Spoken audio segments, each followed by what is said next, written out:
Black Star Network is here.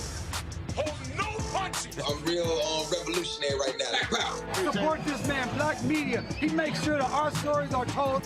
Thank you for being the voice of Black America, Roland. Stay black. I love y'all. All momentum we have now, we have to keep this going. The video looks phenomenal. See, this difference between Black Star Network and Black-owned media and something like CNN. You can't be Black-owned media and be scared. It's time to be smart. Bring your eyeballs home. You dig?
Hey, folks, today is Thursday, March 23rd, 2023. Coming up on Roland Martin Unfiltered, streaming live on the Black Star Network. I am live in Chicago, where I am doing several book signings for my book, White Fear, How the Browning of America is Making White Folks Lose Their Minds. In the wake of George Floyd's death, many people all across the country, many corporations and cities, focus on diversity, equity, inclusion. Well, in Minneapolis, there's a huge fight brewing where a sister says the city has totally disregarded DEI. We're going to talk about what's going on there. We'll talk with her and the accusations she is leveling, showing a complete dismissal of the issue of diversity, equity, and inclusion. The Manhattan DA is simply saying no to the House GOP, who wants him to testify. Alvin Bragg says they're too busy investigating Donald Trump as opposed to comply with. Congressman Jim Jordan will tell you what that drama is all about as well. Plus, chaos erupts during the California School District's workshop on critical race theory. Will show you the racism that unfolded, folks. And also, South Carolina women's basketball coach Dawn Staley decided to sport some history in the Gamecocks' most recent game. She saluted HBCU Cheney State. Folks, it's time to bring the funk. Roland Martin Unfiltered on the Black Star Network. Let's go. He's got it. Whatever the miss, he's on it. Whatever it is, he's got the scoop, the fact, the find. And when it breaks, he's right on time and it's rolling. Best believe he's knowing. Putting it down from sports to news to politics. With entertainment just for kicks, he's rolling. It's on go, roll, y'all. It's Roland Martin, rolling with Roland now. He's funky, he's fresh, he's real, the best, you know he's Roland Martin now.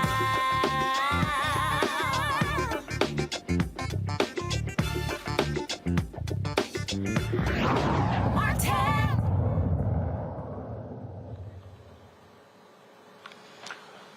Well, the death of George Floyd took place 3 years ago, folks, in the city of Minneapolis. And the person who was in charge of DEI, diversity, equity, inclusion there, says the city simply is ignoring the reality of racism there. Tyeastia Green, the former director of Minneapolis Division of Race, Equity, and Inclusion and Belonging for the city of Minneapolis, says city officials there lack the commitment to address systemic racism under Minneapolis City Operations Officer Heather Johnston. Now, Green was hired in 2022, just 20 minutes before a news conference about Amir Locke, the black man who was killed by police attempting to serve a no-knock warrant.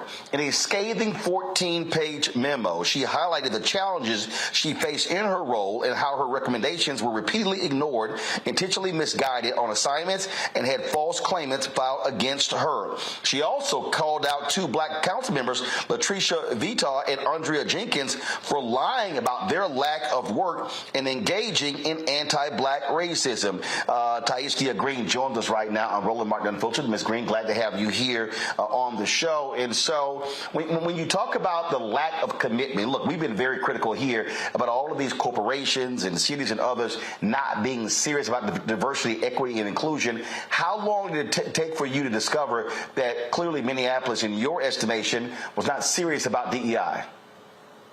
I think it only took the first day, Roland. The first day that I was on the job, they sent me to my office, which was windowless and mouse infested. So the first day I knew that they weren't serious about racial justice. The first month was when the MDHR findings came out, the Minnesota Department of Human Rights findings. And then after that was the same day was the CCO demand letter from the employees saying, hey, Minneapolis, y'all are racist towards black employees. And there were like 60 employees that went to the confirmation hearing of Heather Johnston to explain to city council that she was in fact racist towards them. So it didn't take long at all.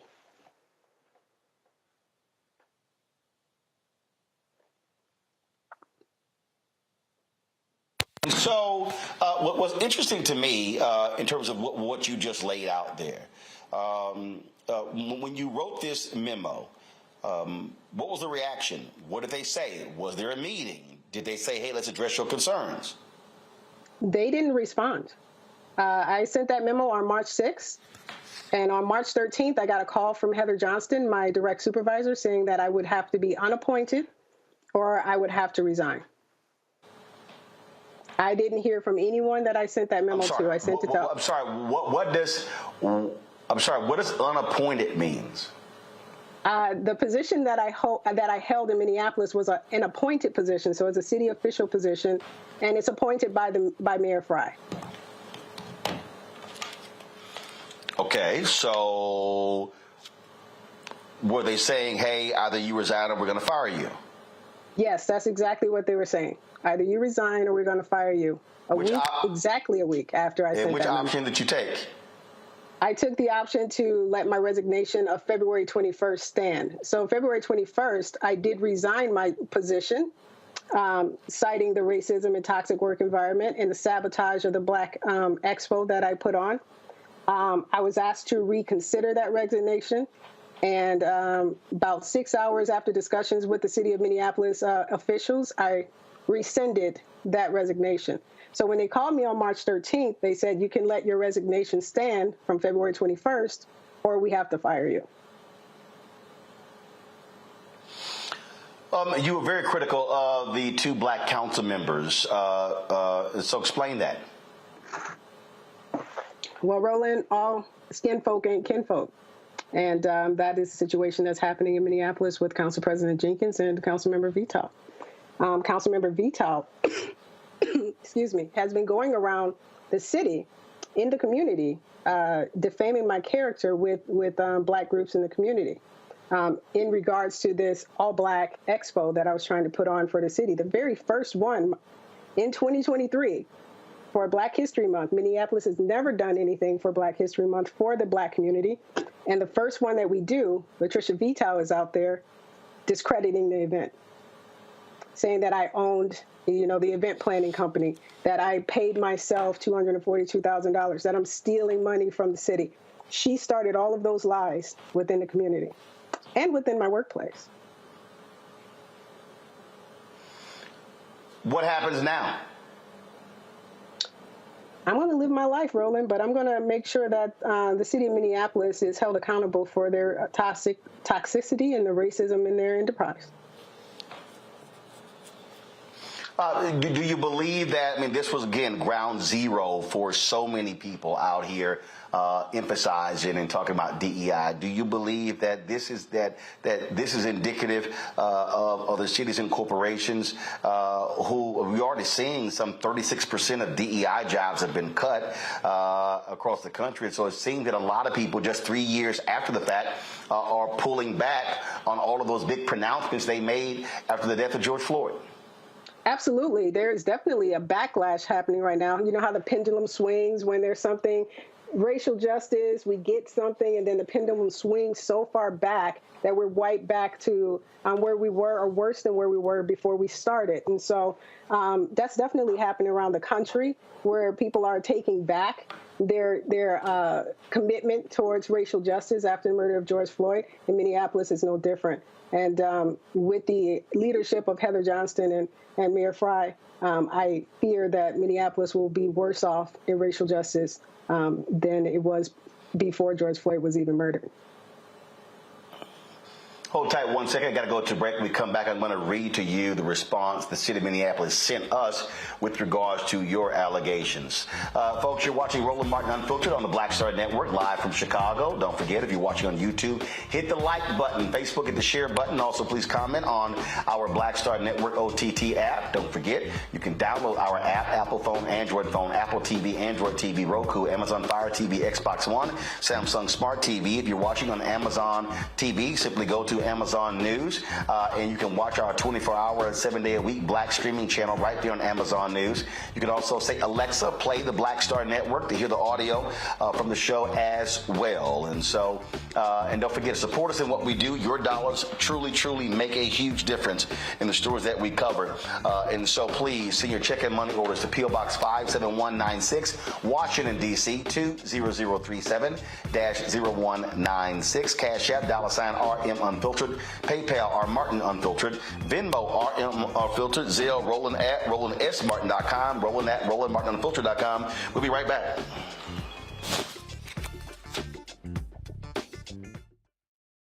Hatred on the streets, a horrific scene, a white nationalist rally that descended into deadly violence.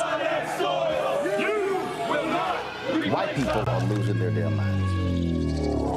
As an angry pro-Trump mob storms the U.S. Capitol, we've seen shooting. We're about to see the rise of what I call white minority resistance. We have seen white folks in this country who simply cannot tolerate black folks voting. I think what we're seeing is the inevitable result of violent denial. This is part of American history. Every time that people of color have made progress, whether real or symbolic, there has been what Carol Anderson at Emory University calls white rage as a backlash. This is the rise of the Proud Boys and the Boogaloo Boys. America, there's going to be more of this. Here's all the Proud Boys, guys. This country is getting increasingly racist in its behaviors and its attitudes because of the fear of white people. The fear that they're taking our jobs, they're taking our resources, they're taking our women. This is white fear.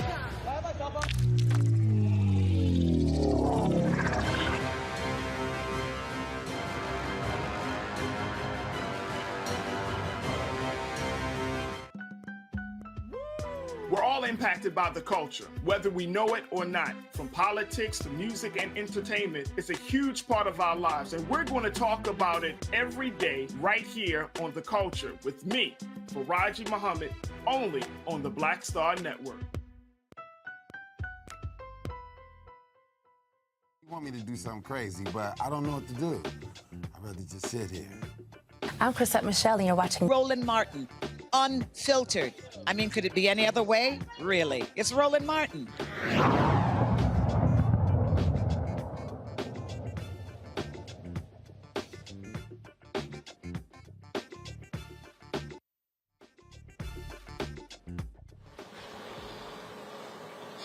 All right, folks, welcome back to Roland Martin Unfiltered. So we reached out to the city of Minneapolis, and this is what they sent us with regards to the allegations of Tyeastia Green.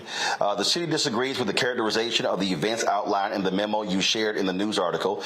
Many city staff worked tirelessly to make this expo a success, and it's disappointing to see them publicly criticized for their hard work on behalf of Minneapolis and its residents. The city is deeply aware of the toll structural racism takes on our residents, businesses, and workforce. The mayor and city council took steps to advance racial equity during the 2022 budget cycle by elevating the former division into the Racial Equity, Inclusion, and Belonging Department.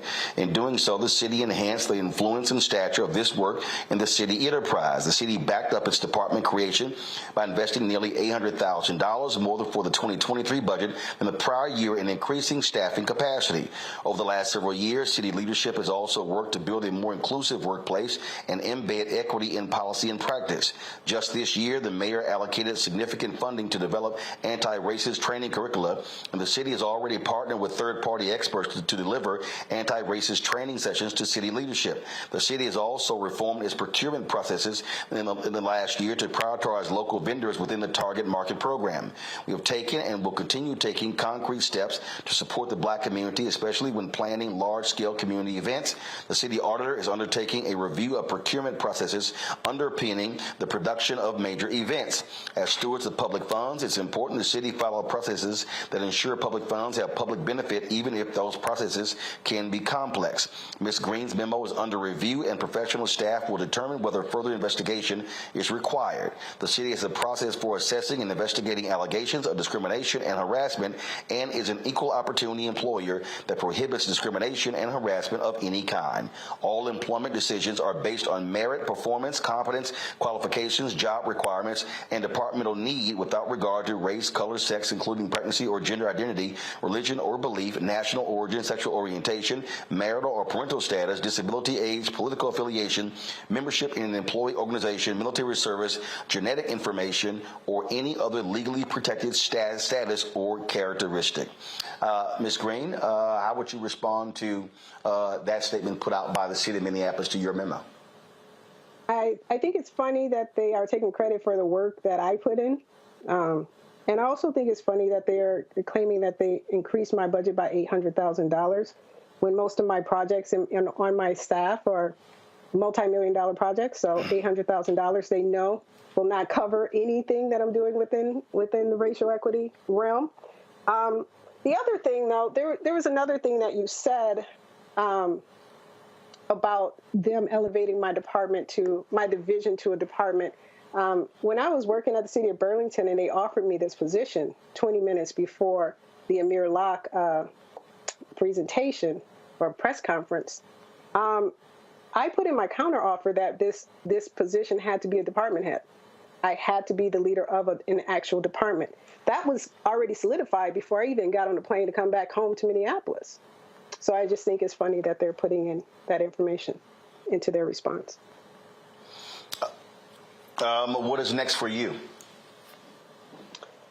Roland, I plan to hold the city accountable. I put this memo out as the leader of that department, as the expert in this city, to say what we are doing as an enterprise is wrong. And there are several examples of why it's wrong and how it's wrong. So I'm calling on Jacob Fry, I'm calling on Heather Johnston to do something, even though I called those people out within the memo. I attached the HR director. Hey, I need you to investigate this. So the investigations that they're talking about that's happening right now, I called for those a week before they fired me. So I feel like I'm still going to hold them accountable for what they're doing. Minneapolis is a big machine. It's a big beast. And they're using their political and economic power to try to destroy me and try to silence me. But they won't. They will not. I will speak out about this. I will tell the world what they're doing in Minneapolis, the home of the murder of George Floyd, and how they continue to perpetuate not only systemic racism, but outright blatant racism every single day for the Black employees inside of that enterprise. And then after that, Roland, I'm just going to live my life. We appreciate it. Thank you. Okay. All right. Well, we appreciate it. Thank you very much for joining us. Thank you, Roland. Thank you for having me. I'm bringing my panel, Dr. Greg Carr, Department of Afro-American Studies, Howard University, host of the Black Table on the Black Star Network. Reese Colbert, founder of Black Women Views, also has her own show every Saturday on Sirius XM Radio. Lauren Victoria Burke, who writes for the NNPA. Glad to have all three of you here. Reese, I want to start with you. I mean, this. And look, people have heard, I'm sorry, my apologies, Erica Savage, founder of the Reframe Brain, my bad, read that wrong. Sorry about that, Erica. So, Eric, I'll start with you. This is the thing that I have been focused on, and it has been sort of driving me crazy. And I keep trying to explain to people that, and again, whether you believe what Ms. Green says or not, I'm speaking overall about this DEI thing. I literally was at a private luncheon here in Chicago where I was signing copies of the book, and I was talking about how most of DEI is bullshit. And if you look at the trajectory of the history to understand the whole deal, there were positions in the 70s, and if you read Ellis Cose's amazing book, The Rage of a Privileged Class, he talks about African Americans who were stuck in vice president for community affairs jobs. These were the Negroes who were sent to black events to hold up large checks in small amounts. You go into the 80s and 90s, and then it became the chief global diversity officer or the head of diversity. And then now all of a sudden with DEI is diversity, equity, and inclusion. And the reality is, even with the DEI jobs, 75% of all DEI jobs in America are white. So even in that job, which is supposed to be about diversifying corporate America, they still white. And so what this is it is a nationally, which is why, again, why I'm here signing copies of my book, White Fear. It is white culture dominating, white viewpoints dominating, and they still are not serious about this idea of diversity, equity, inclusion, and making sure that we have a piece of the pie. Oh my goodness, yeah, and that's the way that they've always wanted it to be, right? And you were talking about that number. I was reading something closer to 80% that chief diversity officers are largely white men. So when we're now starting to hear more about diversity, equity, inclusion, we can just think back to a clip that you played a couple of weeks ago where we had a lawmaker from my home state of Georgia, using DE&I in an inflammatory way to say that the train derailment that happened in Ohio was because of DE&I funding that was not provided for the train, which absolutely makes no sense. But we see these terms, woke, we see the bastardization of these words in a way to really get the base riled up. It is a way to get those people who understand that the numbers are shrinking, that we're getting closer to 2040, 2050 when the demographics will shift, when there will be a white minority and a people of color majority. And so they are throwing as much gas, as much fuel as they can to the fire to make the shrinking base more upset and more aggressive towards any efforts that would actually make the country work better. So what Ms. Green has shared, unfortunately, with regards to an appointed position at the local level, and this is why, again, people should be involved in what is happening in their city. I'm thinking that not knowing what happened during the proceedings of bringing up this event to let the community know that these things were happening, that if there were enough ears to the ground, that there could have been pushback to ensure that not only was the event held at a proper time, but that it was, in fact, successful. And this is what we mean by holding people accountable. So we have to pay attention to these hot button issues, because these are things that flamethrowers continue to flow in order to make people more scared, but also bring the base out to vote. Lauren Burke, the city released, they said, released a report, they said that there was an investigation into all of this, and they said that that they cannot substantiate the allegations she made against Heather Johnston. The city released a 22-page investigation report conducted by the Green Espel law firm with regards to the allegation of the racist and toxic work environment. And then they said that there were some of the concerns were addressed. The thing that I keep, again, just trying to tell people over and over and over again, that the problem that we have here is that if you want to truly confront and deal with this issue, you have to deal with what is structural, and you have to deal with who is in power. That's what it boils down to. Who is in power? Yeah, well, yeah, you'd have to deal with structure and of course, power. But also, a lot of what was in that statement that was given to you with regard to Ms. Green, these are quantifiable things. You know, when you see in statements language like, we have donated significant funding, or we've done this or that with no numbers attached to it, you know something is probably wrong, because obviously with the government, everything is quantifiable. The amount of people hired, the amount of budget resources and money that goes to a specific department is all quantifiable. Obviously, Ms. Green correctly pointed out that if you're not the director of something, you know, it's effectively meaningless, which it is.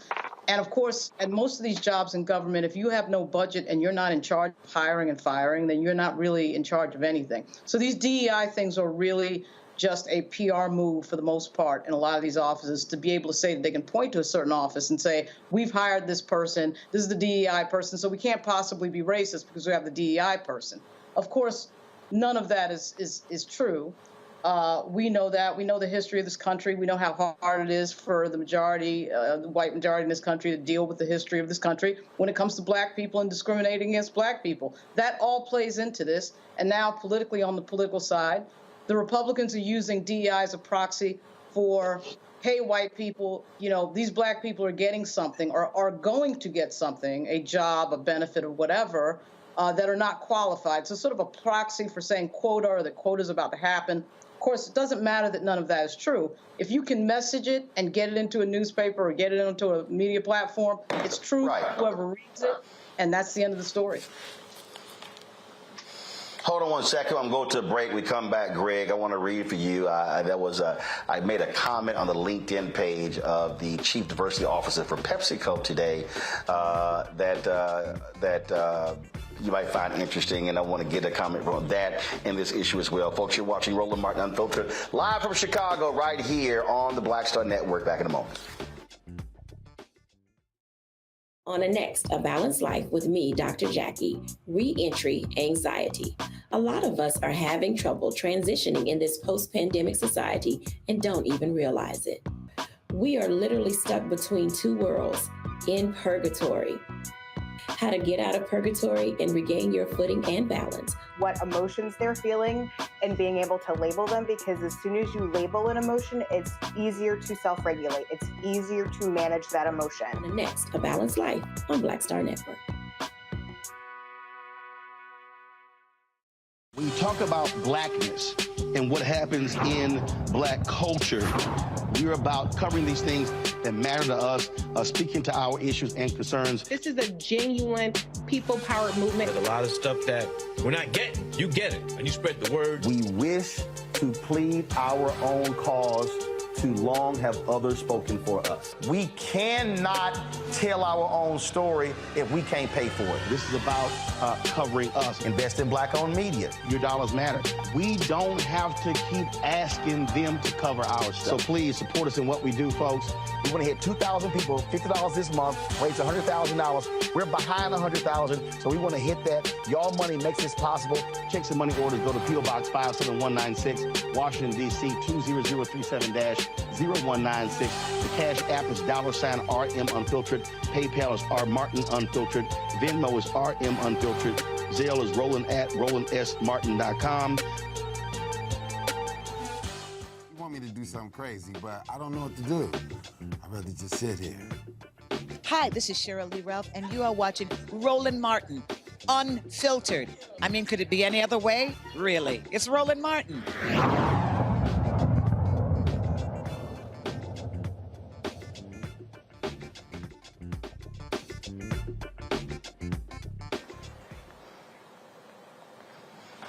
All right, folks, welcome back to Roland Martin Unfiltered here on the Black Star Network. So, Greg, today, Tina Bagalki, actually it was yesterday, who was the chief diversity officer at PepsiCo, posted this item on LinkedIn that I've responded to. And it said, at PepsiCo, we're continuing to raise the bar on talent and diversity by being intentional. It was great to sit down with Simon Mainwaring to discuss our DEI strategy, partnerships, programs, and policies that help us build on our rich history. We are on a journey, and I'm hashtag PepsiCo proud of our work to advance this critical effort to ensure everyone at PepsiCo feels valued, heard, and supported. Read more on this great conversation with Simon in Forbes. Well, I mean, I saw that, and the article's headline was PepsiCo pours intentionality into its DEI efforts. And I responded, Greg, by saying, well, what is that strategy? I've had zero success in dealing with PepsiCo. This is the same company that signed on as a founding sponsor of Quibi, along with many others, and they had zero metrics, no proven track record, and they shut down 6 months after they launched. Quibi sold out their $150 million inventory and had no data to show. PepsiCo would never give millions of ad dollars to a black-owned startup. All I've gotten is empty meetings with PepsiCo, and I have a proven track record, successful show, and the only black news and information digital channel. My frustration is echoed by many in the black-owned media space. We're tired of press releases, panel discussions, and social media posts. Success with DEI is judged by only one metric: direct deposits to help black-owned media scale up. I'll be happy to discuss this further with your team. See, Greg, I'm not into the performative. It's what are you doing? Where's our money? Hashtag where's our money? Hashtag black economic social justice. No, Roland, I mean, I think Lauren has framed this. This is all performance. When you say diversity, equity, inclusion, you're talking about performance. In fact, I don't know about maybe to find it in a split second, but the most recent issue of Forbes magazine has Melanie Hobson on the cover, and it's talking about diversity and equity inclusion in the C-suites, in the corporate suites. And she's got a project that she has launched to increase that. Hey, that's great. Let me add very quickly, performance. How does that benefit the masses of black folk? When you start talking about a black-owned, black-run, black content, progressive, liberation, grounded, black media unit, that's not something they're going to fund without pressure. And so, of course they're not going to respond to you. The only way they're going to respond to you is when we respond to you in enough numbers to scare them. They got scared 3 years ago. They got scared 2 years ago when people were out in the streets. And we know that Andrea Jenkins, who was the council chair there in Minneapolis, she was one of the 9 council members who voted to pledge to defund the police and use that money for public safety. Very quickly walked that back after, as Angela Porter, who's from that area, who's been on the Black Table many times, calls him crying Jacob Fry, the mayor of Minneapolis, who was so contrite in the wake of the George Floyd murder, vetoed a proposition to defund the police. And those council members had to, there he is, crying Jake. But again, they're not going to do anything you don't force them to do. Now, Sister Green, I think, is a victim of several things. Number one is activists typically don't get DEI jobs. She, as she mentioned, was in Burlington, Vermont for 2 years before she came home to Minnesota to take this job. And she left that job, and in the wake of that said, you know, she didn't feel supported in that job. Well, guess what, sis? No, you weren't supported. You weren't going to be supported. And so these same 2 sisters, Andrea Jenkins and Vital, who was on the board, on the council that she talked about in her memo, who voted to support that $435,000 investment in this festival, in this event, this Black History Month event that they had. Well, you're probably not good. You're not going to get any staff support to put it on. You're not going to get any support from the city because it's a window dressing job. But there are people in Minneapolis, small business owners who lost money, people in the community. My question would have been to her is, having been in a job like this in Vermont for 2 years, you know, don't you know when you go in, you're not going to have any support? What is your strategy to connect with the people who are swinging with both fists in Minneapolis and in St. Paul and have been doing it for years? This is you got to have guerrilla warfare in these situations. You've given us the model. You're not waiting on these people to give you the advertising dollars, even as you implore us to support you so you can do that battle. Meanwhile, you do the work. You do the work. This is the thing I think we often miss in these diversity equity. To the point that Greg just made there, Erica, and it's simple. Pressure. So it's very interesting. Pressure busts pipes. Pressure creates diamonds. The reality is, none of this is going to change unless we understand we have to apply pressure. This is not about being nice. This is not about being wonderful. This is not about sitting here presenting resumes. It is going to be pressure. And I would love for folks to say, oh, we did the right thing and y'all followed the plans, everything like that. But my experience has been, this is what it's going to require. And the thing about this is this here. Just like I made about the woman at PepsiCo. Okay, you're the head of DEI. You say that it's an imperative. It's important from the CEO. Prove it. And what we're talking about here, look at professional services. John Rogers, Arrow Capital, has been talking about this here. We talk about professional services. We talk about the studies that have been done showing the money these companies are spending on law firms, on bond firms, and on and on and on. Not just construction.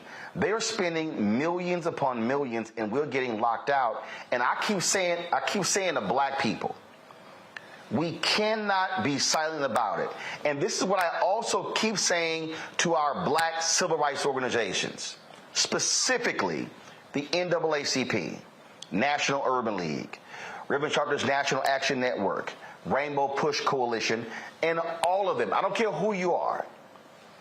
When we are targeting corporations, business folk need to be leading the negotiations, and the civil rights groups operate as the allies, because the business folks, we think in terms of multiple millions and billions. So Wells Fargo recently announced a $50 million commitment or donation to the NAACP. If Wells Fargo is giving $50 million to the NAACP, Wells Fargo should be doing $5 billion in business with black businesses and black companies. I'm not trying to play small ball here, Erica. I'm trying to deal with numbers that could dramatically change our community. Yeah, and to Greg and Lauren's point, I think the key word is not only performance, but window dressing. And I think that we've seen this story enough, we've read about it enough to know how this goes. We saw how tech companies made lofty pledges right after the George Floyd murder, and we saw that many of those pledges went unfulfilled, but that's not a surprise. I've talked about this three-pronged effort, and you just touched on it, Roland. We have to have people that are on the ground. We have to have people that are in the ear talking to people in the community. We have to have the power at the ballot box. And then as trillionaires, we have to exercise our economic power to drive the direction of what the change is that we want to see happen. And until we're operating and firing on all those three cylinders, we're going to see more of the same. The game of disappointment should really be over. We already know what is going to happen. And so to have people continue to play these games, to play with our emotions, so to speak, is really at a loss for us, and it makes bigger business for other communities and institutions. So at this point, we are at a place where we have to make a decision as a community, as a people, as institutions, as enterprises, as Ms. Green put it. How are we going to go forward? Are we going to go forward bending to the almighty dollar, or are we going to walk forward in the power that we absolutely have through that three-pronged effort? You know, Lauren, as I sit here and think about it, when I look at all these commitments, when I look at these announcements that folk made, I'm going, okay, well, what's the Wendy's commercial? Where's the beef? Because at the end of the day, I'm not interested in your grants. I want to know, what are you doing? And for instance, I mean, I saw the Forbes article. PepsiCo announced they're going to, over the next 5 years, put $570 million into black banks and Hispanic banks. Great. That's banks. Now, let's do all the other categories. And see, and I need our people. I need everybody, people who are watching, Lauren, and I hear the folk. Oh, man, all you sitting here is caring about yourself. No, we got to be able to change the economic paradigm of existing dollars. Because guess what? Wells Fargo wants us banking there. PepsiCo wants us drinking their products. McDonald's, Burger King, Taco Bell, they want us eating their products. PepsiCo wants us buying their chips and things along those lines. And so what I'm saying to Black America, we are sitting here investing in these companies with our purchasing power. We have got to switch the mentality and begin to understand that if we're sending money out and money is not coming back, then we ain't changing nothing. Yeah, I mean, there's a few things there, Roland. One you already hit on, which is that when black leaders, in my case, what I've observed is usually black elected officials are sitting at a table doing any sort of negotiation that involves money coming in and out of the community, and that could be anything in the community. It could be a business, it could be a casino, it could be a lot of things. It really is important, cannot say this enough, and this is obvious but needs to be said, that the person sitting at that table understands the details of business deals and the amounts of money that one can demand when some company wants to come into a specific community and do something. And a lot of times these are black communities. Recent example actually was Portsmouth, Virginia, and Petersburg, Virginia, where they're figuring out if they want to have a casino, and Richmond, Virginia, all places where there are a lot of black leaders who are sitting at the table on city council, mayors, et cetera, and so on.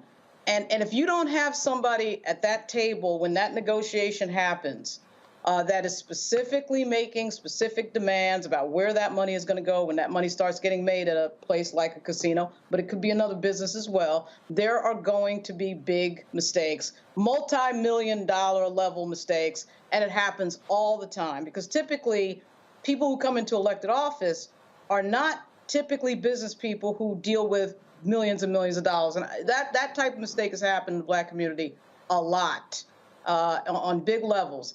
And you know, it can't be said enough that money and leverage that we have in the community with our buying power has got to be somewhere in the conversation. It all really comes down to who leads that conversation in the moment of truth in some meeting someplace. And I cannot tell you how many times these types of issues have been messed up by people who took poli-sci at some liberal arts school instead of taking, you know, the MBA class or a business class, and they end up in elected office as the mayor or somebody in the state senate or whatever it is, having absolutely no idea what they're doing in a business discussion. And that has cost the community, that's cost the Black community millions and millions of dollars.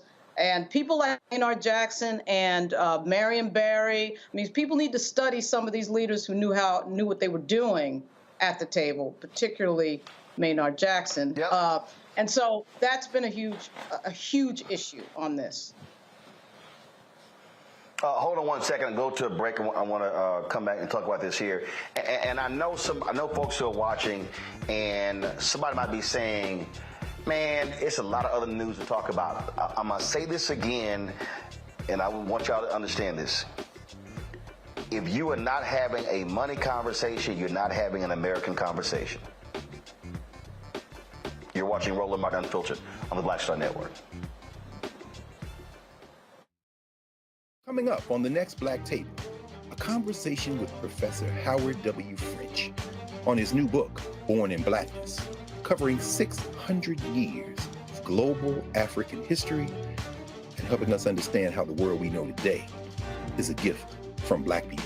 There could have been no West without Africa and Africa. That's on the next Black Table with me, Greg Carr, only on the Black Star Network. On the next, A Balanced Life with me, Dr. Jackie, Re-entry Anxiety.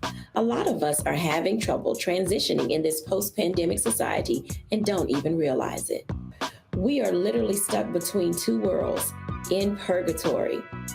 How to get out of purgatory and regain your footing and balance. What emotions they're feeling and being able to label them, because as soon as you label an emotion, it's easier to self-regulate. It's easier to manage that emotion. On the next, A Balanced Life on Black Star Network.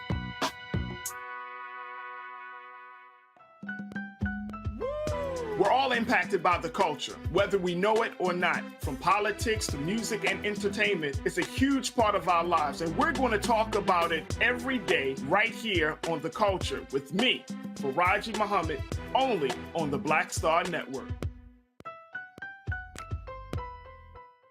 I'm Deborah Owens, America's Wealth Coach, and my new show, Get Wealthy, focuses on the things that your financial advisor and bank isn't telling you, but you absolutely need to know. So watch Get Wealthy on the Black Star Network.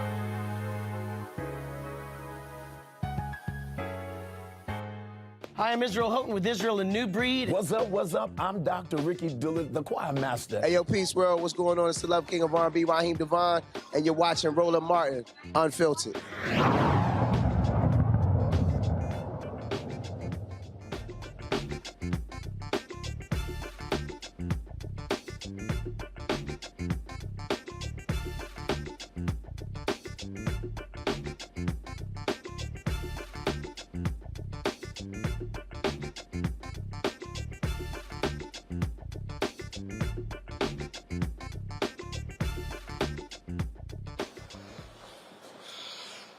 All right, welcome back to Roland Martin Unfiltered. So here's, I need people to listen. I need the people to listen to what I'm about to tell you.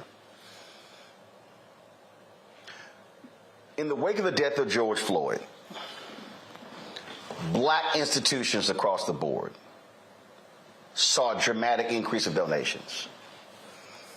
Black Lives Matter, $90 million. The NAACP, upwards of $150 million. $100 million to the National Urban League. And NAACP, Legal Defense Fund, Lawyers Committee for Civil Rights Under Law, all of these groups. HBCUs. I mean, we could go on and on and on.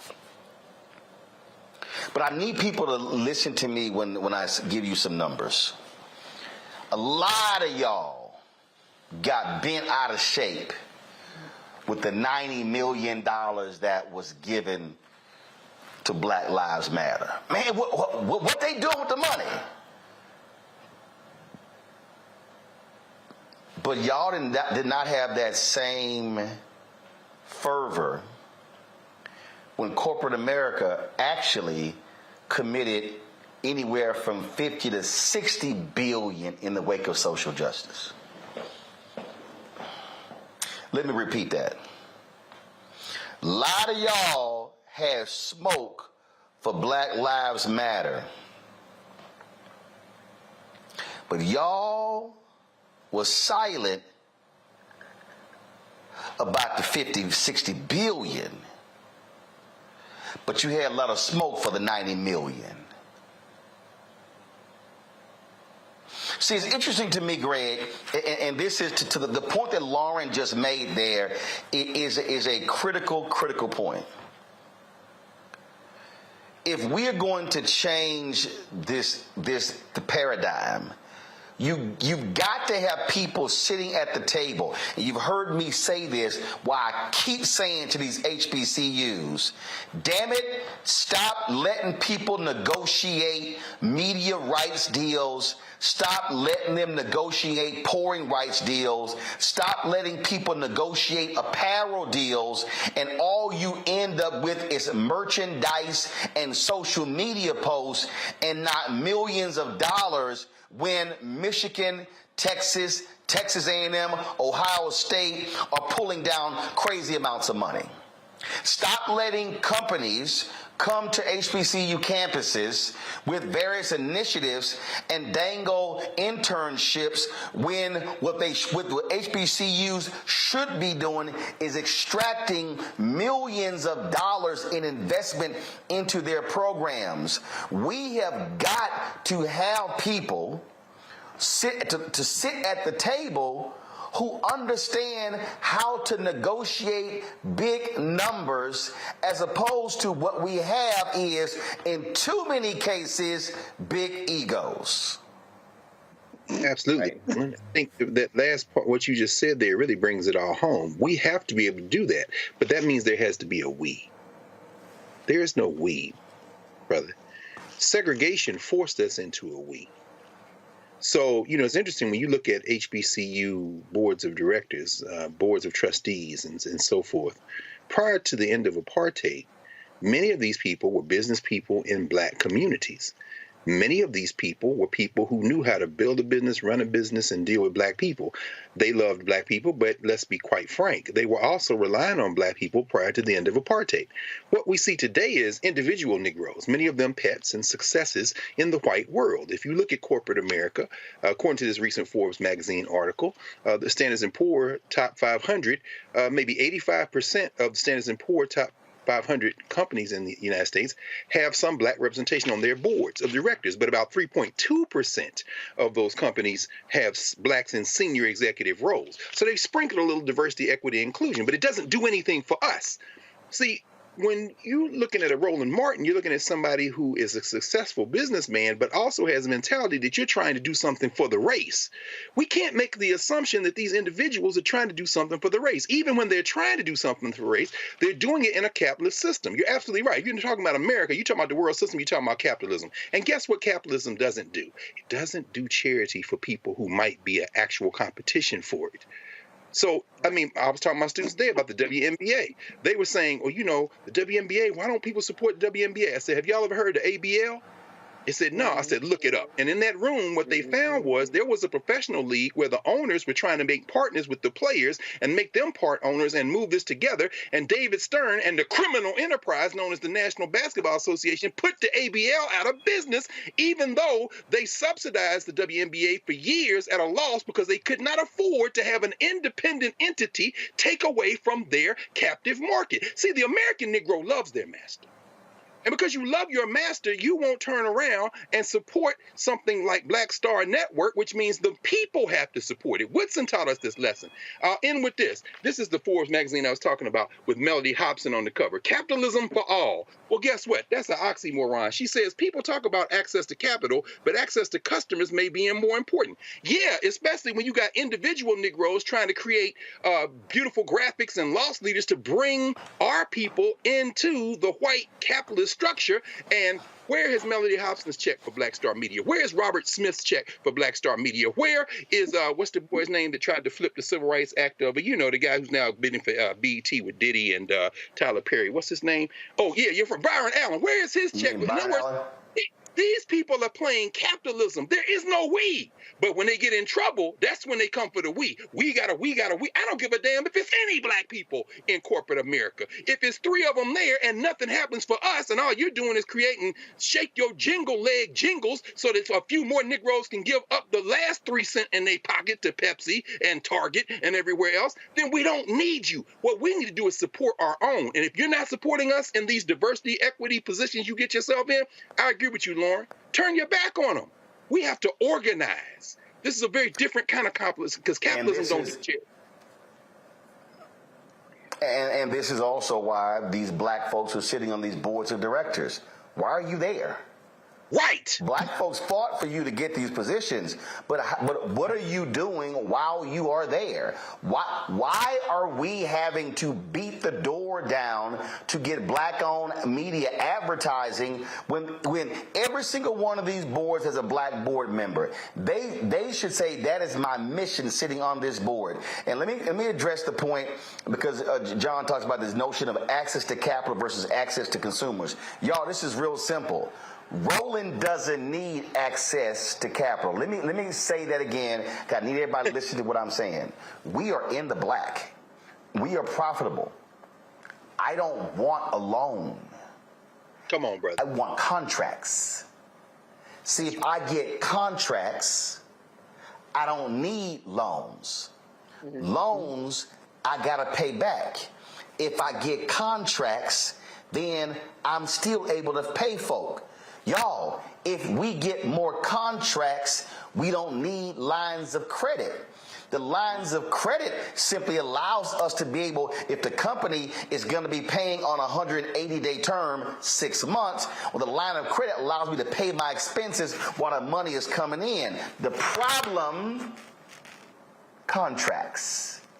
And that's, if y'all want to understand why we keep having all these other conversations, what's happening in Black America, it's because we are being frozen out of the economic pie. And so they want access to black consumers. They want access to black pocketbooks. They want access to black minds. They want to hire black people to be creative to produce the ad. Listen, I'm going to say this again. They want to hire black people to create the ads to get black people to buy more things, but they don't want to run the same ads that black people create on black-owned media. So please, you tell me what that is called. We call that sharecropping.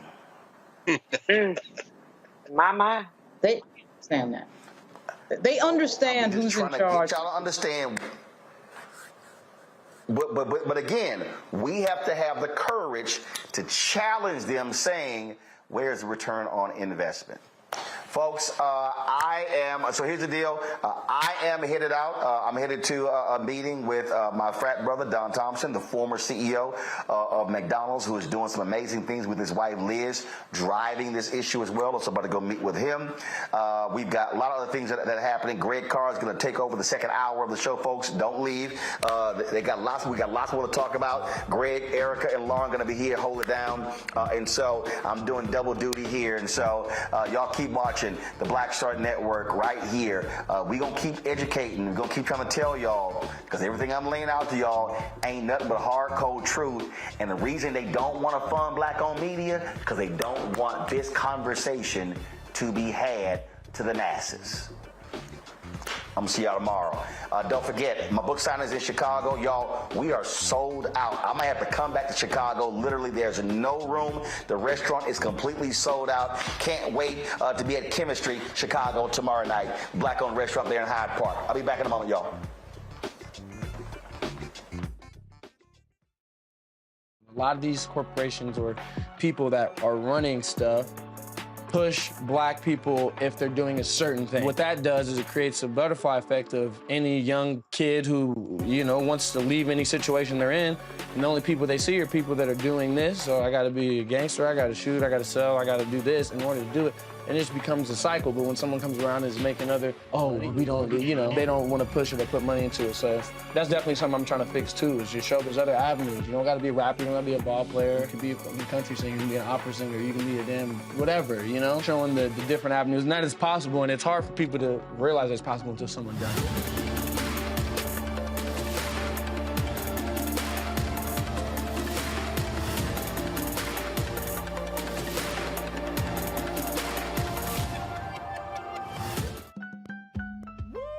We're all impacted by the culture, whether we know it or not. From politics to music and entertainment, it's a huge part of our lives, and we're going to talk about it every day right here on The Culture with me, Faraji Muhammad, only on the Black Star Network. Hi, I'm Dr. Jackie Hood Martin, and I have a question for you. Ever feel as if your life is teetering and the weight and pressure of the world is consistently on your shoulders? Well, let me tell you, living a balanced life isn't easy. Join me each Tuesday on Black Star Network for A Balanced Life with Dr. Jackie. We'll laugh together, cry together, pull ourselves together, and cheer each other on. So join me for new shows each Tuesday on Black Star Network, A Balanced Life with Dr. Jackie.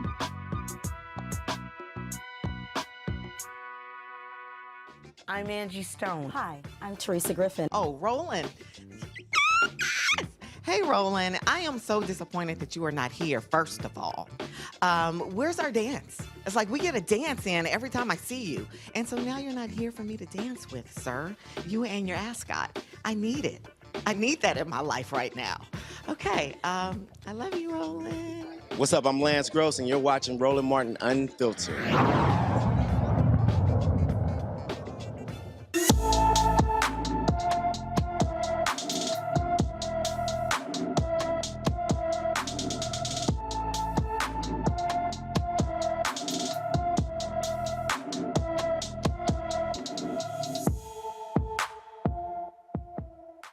In our Black and Missing segment tonight, we are talking about Tevin Powell. Tevin Powell disappeared from his Louisville, Kentucky home on September the 18th, 2022. The 16-year-old is 5 feet, 6 inches tall, weighs 160 pounds, with black hair and brown eyes. Anyone with information about Tevin Powell should call the Louisville, Kentucky Metro Police Department at 502-574-7111. Let's turn our attention to the state of New York. In fact, more specifically, the Isle of Manhattan, and a brother who is making headlines because he's just doing his job, Alvin Bragg, who is, of course, the district attorney in Manhattan. The Manhattan DA's office tells 3 House GOP committee chairmen to stay in their lane. Let's see now that we have writing on Alvin Bragg, General Counsel Leslie B. Dubeck penned a letter to the representatives saying that the Republican chairman's request in an unprecedented inquiry into pending local prosecution. You've probably been looking at Jim Jordan and others who are trying to get Alvin Bragg to testify before Congress. Apparently they don't understand how government works. Dubeck's letter is in response to a letter that the GOP chairman sent to Bragg earlier this week seeking information about the Trump case and federal funding for the DA offices that the DA office receives.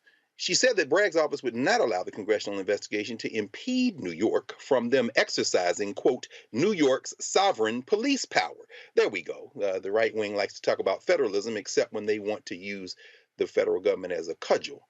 She did inform them that they would prepare a letter describing its use of federal funds. Bragg's office wants to meet with committee staff to understand the precise information they seek, which can be shared within, quote, constitutional obligations. Lauren, you've covered the Hill. You've covered a lot of political backs and forths in many different state houses and federal state houses. What the hell is Jim Jordan asking Alvin Bragg? And how would you advise the Manhattan DA's office to respond to this? Well, I don't know that they need any advice. Their response was what I suspected it would be. As somebody who was born in the Bronx, it was not unfamiliar. I only wish that Robert Morgenthau was still alive. When I was a little kid, he was the DA of Manhattan. in the 1970s. I think he passed away just a few years ago in 2018, 2019.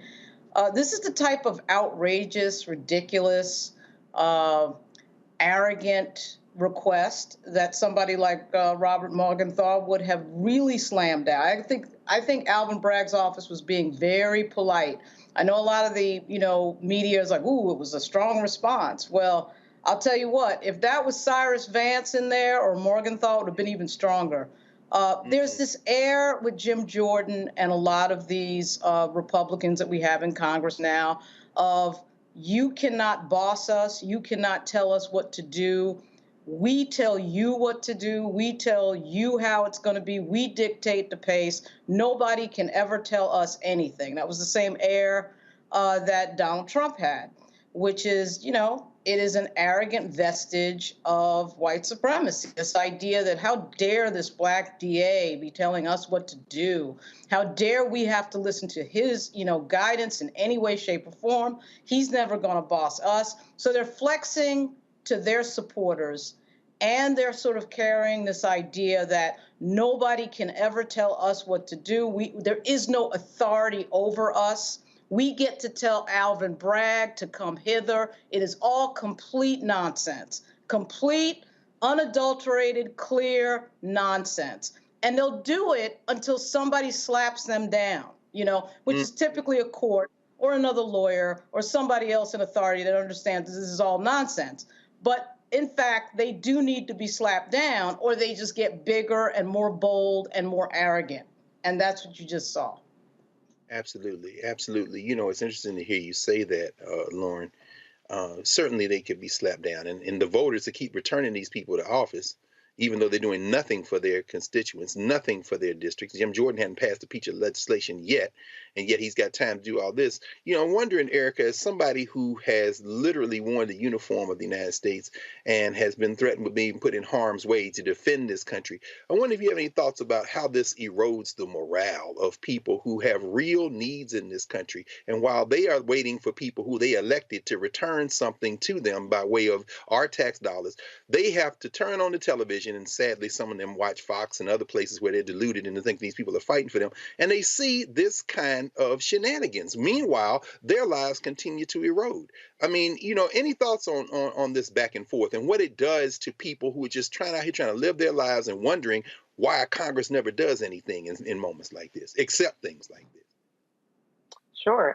So to the first point, the question that you asked me, I think that this is kind of the really built into the fabric of this country, in that it goes to show that white nationalism is in fact global, and that the notion that it is supreme is definitely laughable. But when you talk about the uniform, I think that, one of the things that I thought about with people that do serve in the military, most people that serve in the military are people that go to work. That's just a part of their job, that they do serve sometimes in peacetime, but that in the event of war or active theater, that they are saying that they are available to go to whatever space that's necessary.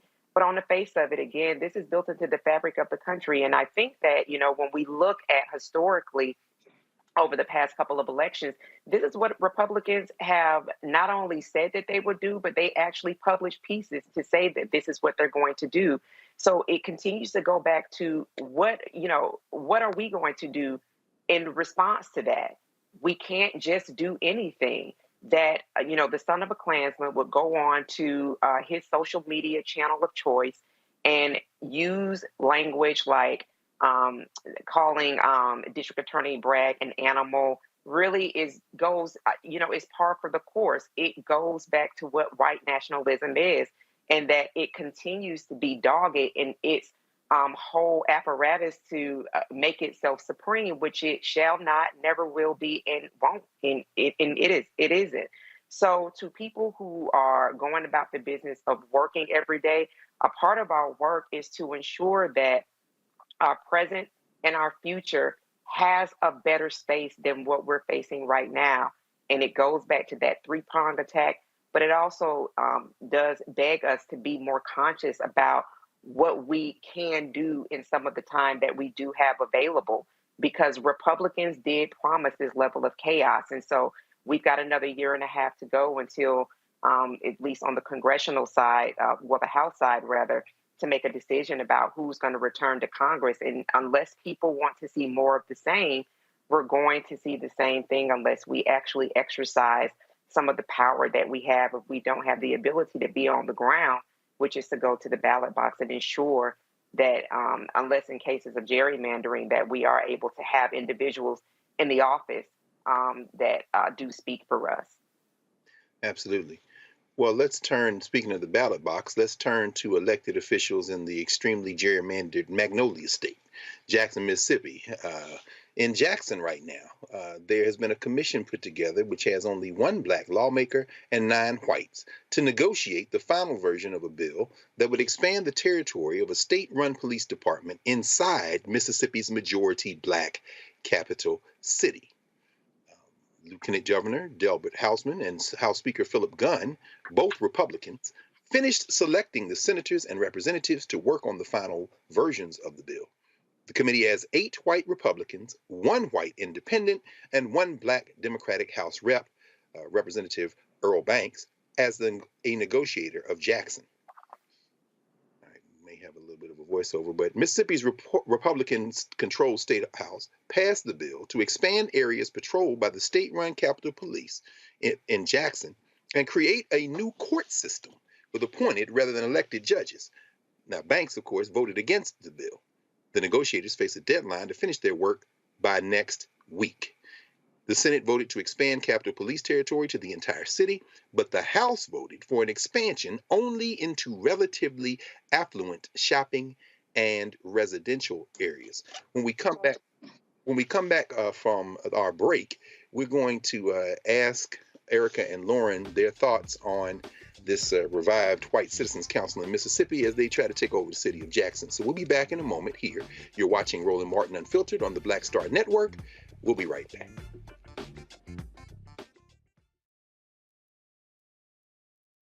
Folks, Black Star Network is here. Hold no punches. I'm real revolutionary right now. Black power. Support this man, Black Media. He makes sure that our stories are told. Thank you for being the voice of Black America, Roland. Stay black. I love y'all. All momentum we have now, we have to keep this going. The video looks phenomenal. See, this difference between Black Star Network and black-owned media and something like CNN. You can't be black-owned media and be scared. It's time to be smart. Bring your eyeballs home. You dig?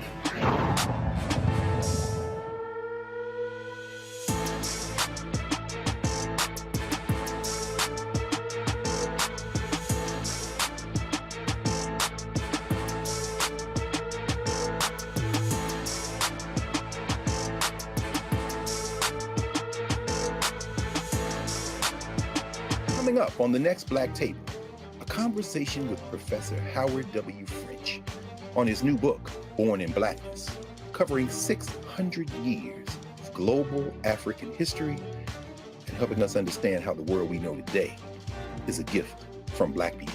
There could have been no West without Africa and Africa. That's on the next Black Table with me, Greg Carr, only on the Black Star Network. Hello, I'm Bishop TDJ. How y'all doing? It's your favorite funny girl, Amanda Seals. Hi, I'm Anthony Brown from Anthony Brown and Group Therapy. What up, Lana Well, and you are watching Roland Martin Unfiltered.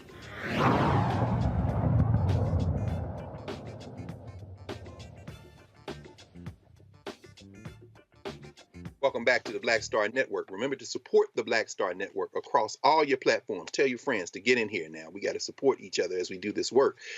We just left the state of Mississippi. You know, this has been the station and the network that has covered this story more than anywhere else. We've had the mayor of Jackson on, Chokwe Lumumba, have had city council people on, have folk organizers who are on. Erica, thinking about this question of Jackson, and now they've put this commission together. Of course, they were trying to get at the federal dollars for the water to fix the water, and now here they are trying to create their police force inside the borders.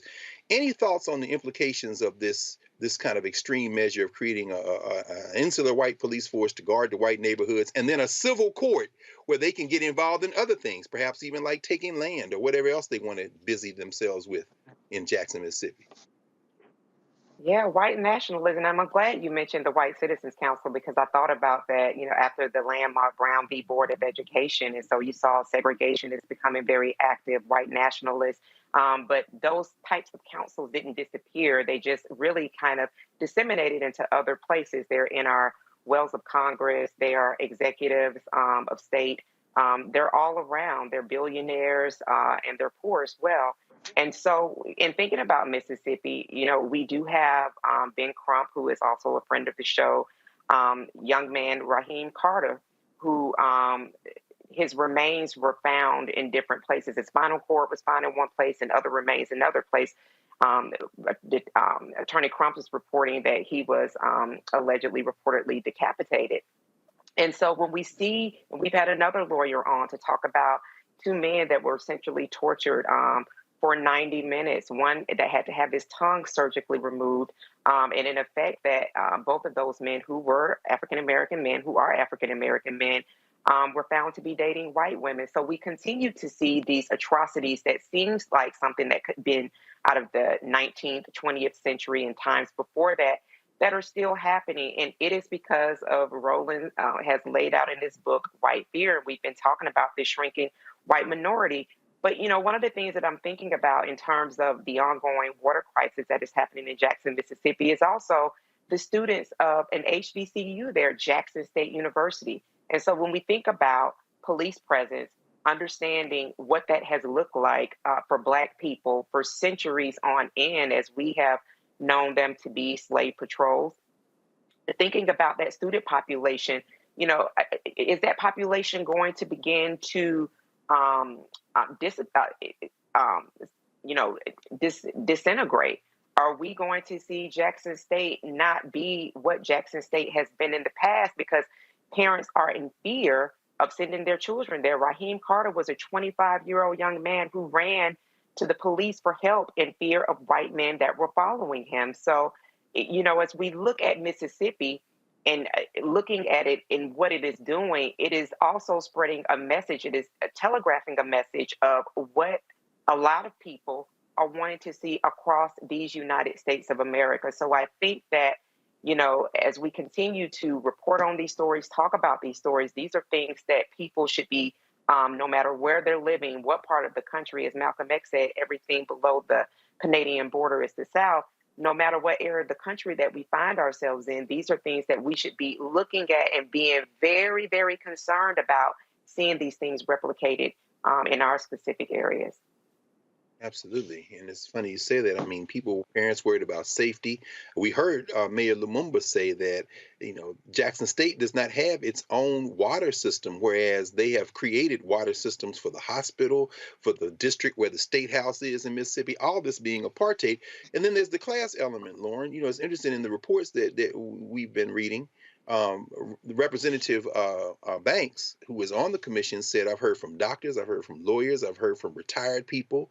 People want more protection than they have now. How does class play a role in this? How does starving the city of resources? Jackson Police Department is terribly overburdened and short-staffed. I mean, how can we govern in a Black city surrounded by these white legislators who've just decided they're just going to run amok until, as you said in the previous story, somebody stops them? How do we move through this and make some progress? It's really difficult, particularly in Mississippi, because Mississippi is one of the poorest states in the United States. It's like 20% of Mississippi is below the poverty line. I'm really surprised that a lawsuit hasn't straightened some of this out over the years. That never seems to happen. The allocation of resources is obviously based on some sort of racist paradigm, and everybody can see it. When you have in Mississippi, 38%, almost 40% of the population is Black, but in Jackson, it's like 80% Black. And so it's a pretty amazing thing. I thought one of the most interesting things that you said in the open to the story that they're demanding is this idea of appointed but not elected judges.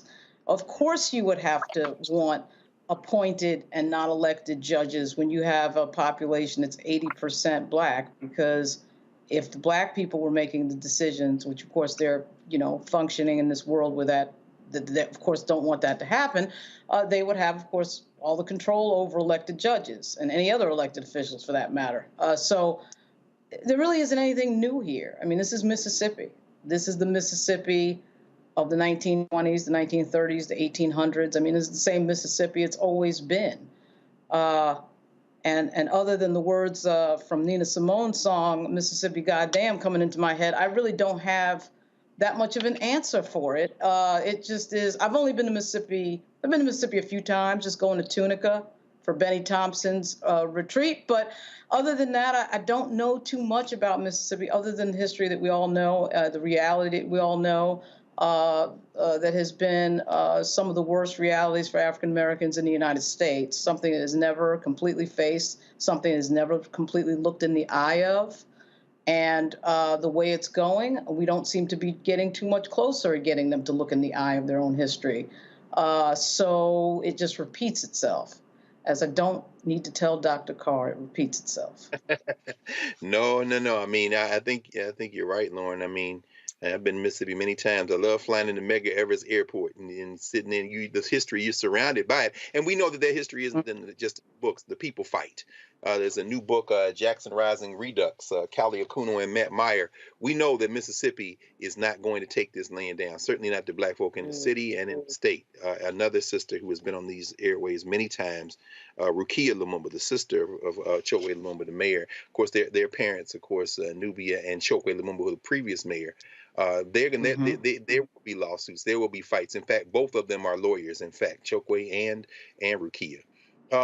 Let's move to another battleground for a few minutes. We're going to go out to California. This is actually, since we've been talking about Mississippi, the South in my tongue would pronounce this Temecula Valley, but it might be Temecula Valley. But at any rate, it's in California, and we're looking at critical race theory. We just saw what happens when black people speak publicly about critical race theory, and we also know that conservatives are trying their best to erase black history for the last few years. In fact, they've coined ban critical race theory, or as they might call it, CRT, which is not taught in grade schools, by the way, as their rallying cry. Well, during this year's Conservative Political Action Conference, also known as CPAC and some other names we won't repeat here, one woman clarified what she thought should be taught in schools.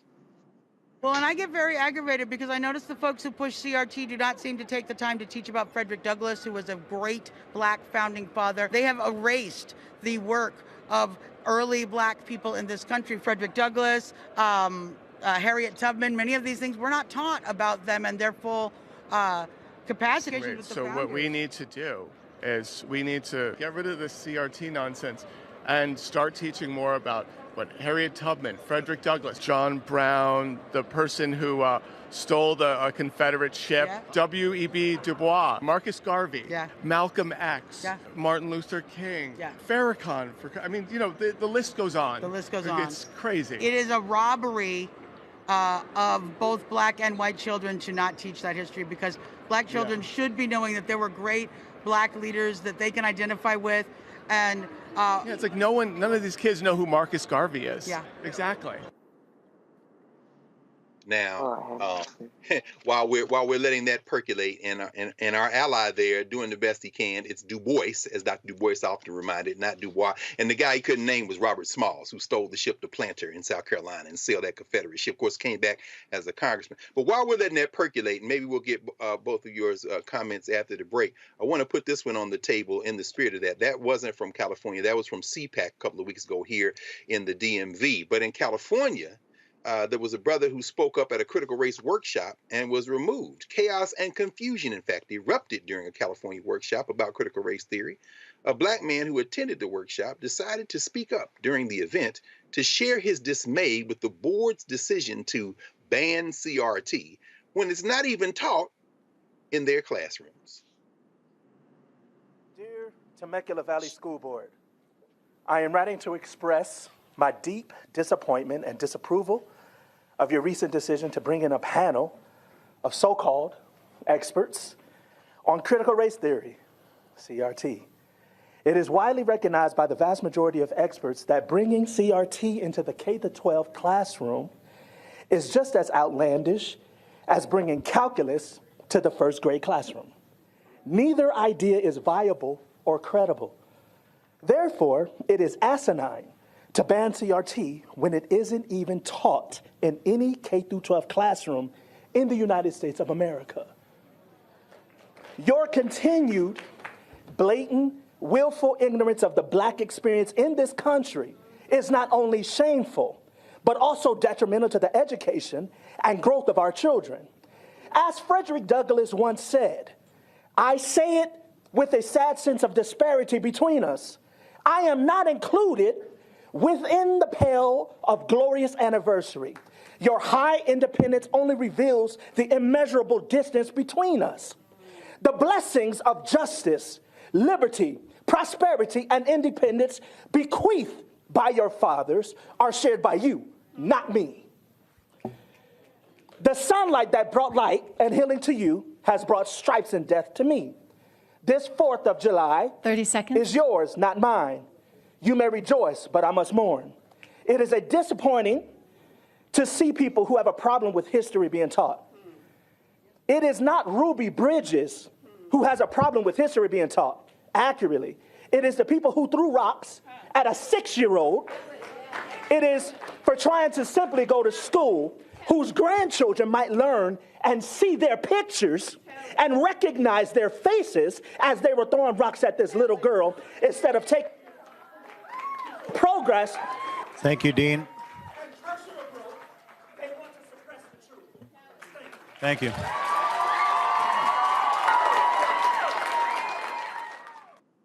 Shortly after sharing his thoughts, the Black man said a white woman told him to leave the country.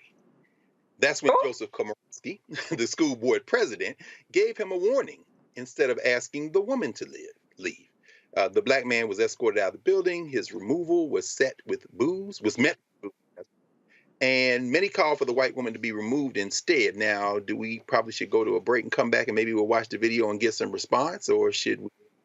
So what we'll do is right now is say that we're watching Roland Martin Unfiltered here on the Black Star Network, and Sisters Lauren and Sisters Erica will certainly have a lot to say. We're going to show this video of the man getting left out, and we're going to go to break. And when we come back, we're going to have a hot time in the old town, as Malcolm would say. Back in a moment here on the Black Star Network.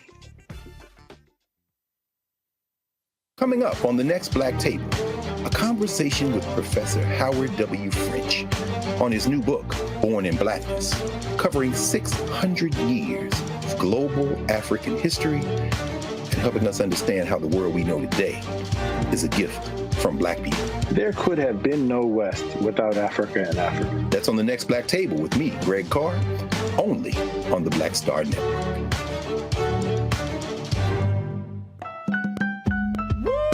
We're all impacted by the culture, whether we know it or not. From politics to music and entertainment, it's a huge part of our lives, and we're going to talk about it every day right here on The Culture with me, Faraji Muhammad, only on the Black Star Network. I'm Deborah Owens, America's Wealth Coach, and my new show, Get Wealthy, focuses on the things that your financial advisor and bank isn't telling you, but you absolutely need to know. So watch Get Wealthy on the Black Star Network.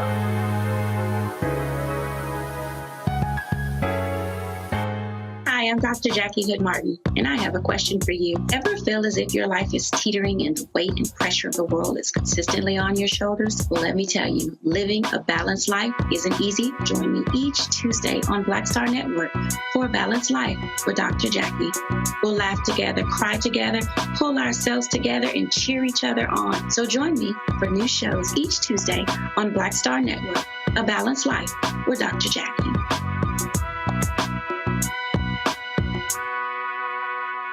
What's up, y'all? I'm Will Packer. Everybody, it's your man, Fred Hammond. Hi, my name is Brescia Webb, and you're watching Roland Martin Unfiltered. Ow. Well, I like a nice filter usually, but we can be unfiltered.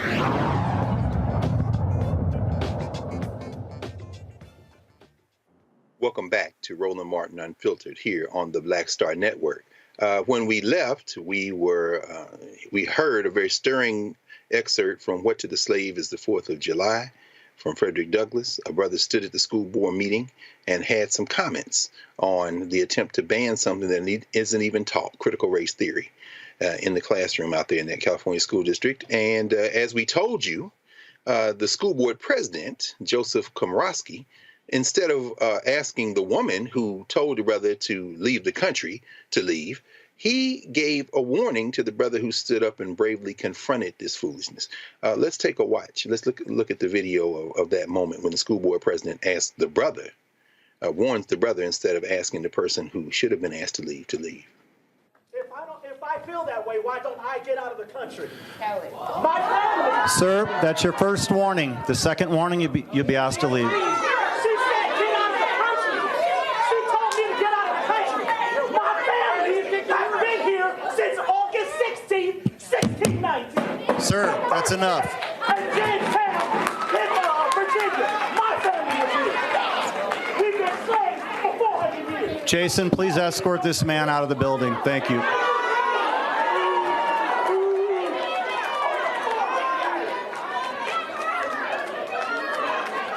If you would like, the whole auditorium can leave. That's the way we're going to conduct. Joe, that is Joe. We need order in the building, or I'll let everybody leave. I object to that. All right, if this 10-minute woman recess. said that to him, 10-minute recess. she needs to be excused.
Well, my friends, what did we see there? Between that Instagram video and then looks like Joe there, Joe Komorowski, as he tucked in his manhood and began to stand, looks like he read the room. The sister on the end was like, hey, you need to put her out. Now, the 5 council members on the left seemed to sit there and pray for law enforcement. The sister showed up in there. But can somebody please, Lauren or Erica, just please, what were we looking at? And what is this climate? Looks like the audience was really with their brother, but then again, it was kind of hard to decipher. Lauren, what you think about it? Well, we're looking at a few things. We're looking at social hierarchy. He picked the white woman over the black male, no surprise, when he could have very easily have said, okay, both of you need to leave. You know, in fairness to him, he may not have heard what the woman said. Of course, the woman in the audience yells up at him and tells him what the woman said. He can clearly hear what the black male said because the black male's yelling at him. Salute to that guy, by the way, who's from Virginia. My mother's from Virginia. We need more guys like him in Virginia. But anyway, there's some social hierarchy. I think we're also seeing, you know, in a more general sense, a sort of growing trend in this country of an inability for people to listen to people who they disagree with and be civil while they're listening to people they disagree with. In my line of works in the government, whether it was the federal government or the state government in New York or Virginia, I've had to be in many meetings where I was listening to people I did not agree with. I sat there, I listened, it was civil. I lived, they lived, the world didn't end. I'm sure Erica and Greg, you probably saw in the news recently, Stanford Law School had an incident with a conservative judge named Kyle Duncan. He came at the request of the Federalist Society which is, of course, a very conservative group, whether it be the student group or the national group, a very conservative group. He was shouted down and kind of ran out of the, he was run out of the room. He wasn't really allowed to talk. They shouted him down. I'm not a big, fan of the Federalist Society. I thought it was totally wrong. I think you're in school to hear people's opinions. You're in school to learn things. You shouldn't feel so sensitive about somebody who may disagree or hearing somebody who may disagree vehemently with that you can't hear it. There's that famous scene, Eric and Greg and Malcolm X, where Malcolm X is coming out of the school. I don't know whether that's real or not, whether he probably did, I'm sure, address many colleges and universities. But I thought it was interesting, and the white woman comes up to him and says, what can I do as a white woman who believes in justice? And Malcolm, Denzel Washington playing Malcolm turns and says nothing. I don't know if that ever actually happened, but I thought to myself looking at that scene and also thinking about the James Baldwin video. I think he's at Oxford, and he has that famous argument with William F. Buckley. Baldwin basically beats Buckley at that argument. Everybody's listening. Everything's cool. We have a growing thing in this country now, though, of people not being able to listen to things they don't want to hear and shouting each other down. And that's primarily what I think we just saw there, what Jonathan Haidt refers to as the coddling of the American mind. I think it's a growing trend. I think it's a dangerous trend, quite frankly. Even in cases where, people are saying things I don't agree with, I do think it's dangerous, particularly in academia. But this is a school board meeting. We're seeing this level of contentiousness in these school board meetings. I understand that we understand that CRT is a fake convention. People understand that. At the same time, I think the way you beat people's ideas is with other ideas. You notice that once he starts quoting Frederick Douglass is when, everybody starts shifting in their seat, because once you start getting closer to the truth has power. Those words have a lot of power. You see what the result is. I always know in an argument where I'm winning because people just start to shift. They start to interrupt. That's when you know you're ringing the bell, and he rang it. And it's just a very interesting thing to watch at this moment in our country. We have these changing demographics. That's very true, Lauren. Yeah, we're in a state where I doubt of the two of them whether Joseph Komorowski's ancestors or the guy he called to put him out have been in California longer than that man. Since but it's very interesting, Erica, just listening to Lauren talk about this and think about how many things were going on in that moment.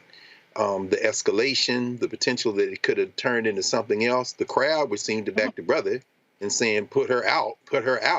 And that white man had threatened to put everybody out. But apparently in that moment, he thought better of it. How do you interpret what we were looking at there and what it says about where we are in this country in terms of the ability to listen to each other or to try to exert some authority to just impose our will? Yeah, well, we talked about this before with kind of like flamethrower words. So, there's been a significant portion of this country, 70 plus million that did vote for the son of a Klansman, that have really been taught to really respond to specific words. And so, the latest one is woke. And so CRT has definitely been one that they have been trained to respond to. But be very clear that this has always been the path, that the protection of Carolyn Bryant is at all costs. So it was no surprise that he was warned and then effectively thrown out. And then the woman who made the inflammatory response to him, saying to get out of the country, which is laughable, was protected at all costs. But, this really makes me think about the congressional hearings on gun violence. And this was really a powder keg moment, particularly when we see school boards across the country that are becoming more and more partisan, that people are having to declare the party that they belong to, that these are people that are effectively supposed to be making decisions about the safety, about the protection and the education of our kids. And so I think that we are on the precipice of a very, very dangerous moment, just thinking about,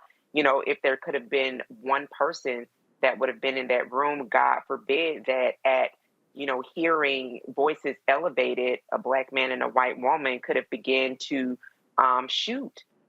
It would have been a much worse situation than what has unfolded at this moment. So I think that, as we see the Mississippis, the Temecula's, as we see flamethrowing from social media, that and look at gun violence, that these are things that people need to be very, very conscious of, continuing turning points in the country where there's almost a point of no return. Absolutely. Yeah, it seemed like the audience, once the brother had been removed or threatened with removal, they wanted the white woman out too because she was still able to stay there. It really does show that there are people who are willing to stand up. And it's funny, like you say, protect Carolyn Bryant at all costs. The white woman stands up from the end of the table and comes over to talk to this guy. I mean, it's a complicated kind of calculus. I was looking at something yesterday, Lauren. I was in a meeting. The National Council of Black Studies is meeting this weekend in Tallahassee. No, in Gainesville, University of Florida. That's where we having our meeting. I'm going down there this weekend for the meeting. And there's some real angst there because the state of California, of course, has banned travel, state-supported travel to places like Florida and other places where this has been put on the agenda. But one of the things that's upsetting is young Black kids in California schools who want to take HBCU tours because the state is threatening not to reimburse them for these tours, and now they can't go to these campuses that they want to go. Any thoughts on how this CRT war may impact even in terms of federalism and trap people who are in some of these states from being able to engage in the kind of face-to-face dialogue that might ultimately prove beneficial? Wow. I mean, that's where we get into a space where I think talking about boycotting and, one of the languages that these people understand, and I'm sure DeSantis will understand it, is money, But Florida, of course, is so dependent on tourism and people visiting the state that there's got to be a pathway in there. There's got to be a discussion about, I think anybody just floating the discussion would probably do it, particularly if it was one of our major civil rights groups. And I understand that our civil rights groups, for the most part, are owned by corporate interests. I mean, we understand that. But at the same time, any sort of rumor of discussion might get that going. But it all goes back to you have to win at the ballot box. And of course, the Florida Democratic Party currently is in shambles, but the pendulum always swings back. The demographics in Florida will allow them to, at some point, recover, at least on the left. The right is doing very well at beating them now, but I think, frankly, the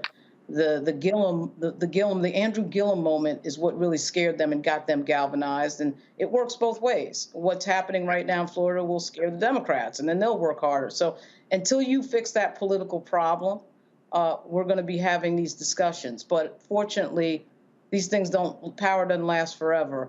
4-year terms don't last forever. 2-year terms don't last forever. It just takes planning and organization and some real tough talk about what has to get done. Absolutely. Wise words. And when we come back, we're going to probably stay in the South for a couple more stories, but we're going to be back in a moment. Thank you, Lauren. Roland Martin, Unfiltered, here on the Black Star Network. We'll be right back.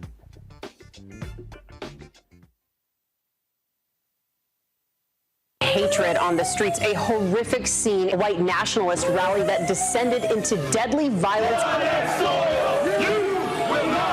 White people are losing their damn minds. As an angry pro-Trump mob storms the U.S. Capitol, we're about to see the rise of what I call white minority resistance. We have seen white folks in this country who simply cannot tolerate black folks voting. I think what we're seeing is the inevitable result of violent denial. This is part of American history. Every time that people of color have made progress, whether real or symbolic, there has been what Carol Anderson at Emory University calls white rage as a backlash. This is the rise of the Proud Boys and the Boogaloo Boys. America, there's going to be more of this. Here's all the Proud Boys, guys. This country is getting increasingly racist in its behaviors and its attitudes because of the fear of white people. The fear that they're taking our jobs, they're taking our resources, they're taking our women. This is white fear.